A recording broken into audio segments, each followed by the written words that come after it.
Yüzüm durma, asmandaki bir ay bulur. Hak bolsan der her kimsenin karşısında kadın bitmez. Hak bolsan der her kimsenin karşısında kadın bitmez. İşin bitmez namertlere, düşelme özün cay bulur. Garibine köngülüne değme, dostum özünü bay bileyim.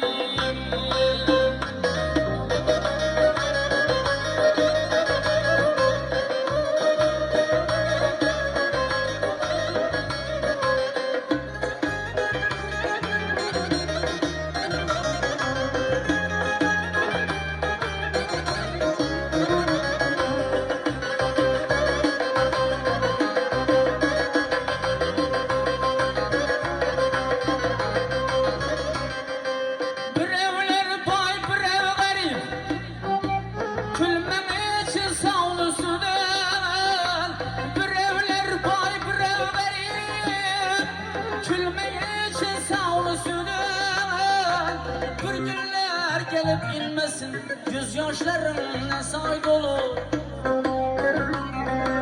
Bir günler gelip inmesin, gözyaşlarım ne say dolu. Garibine köngüne değme, dostum özünü bay bileyim.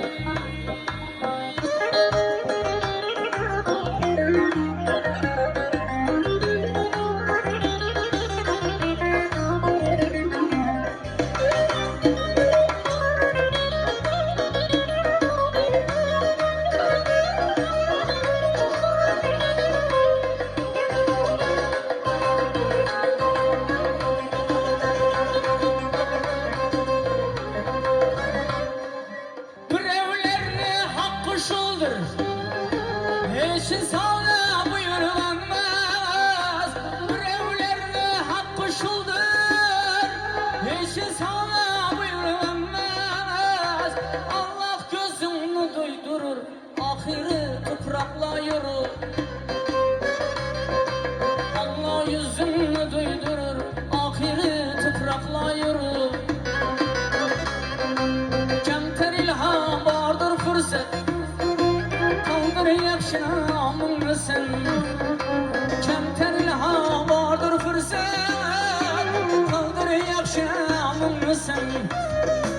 Ömür günü tiz ötecek,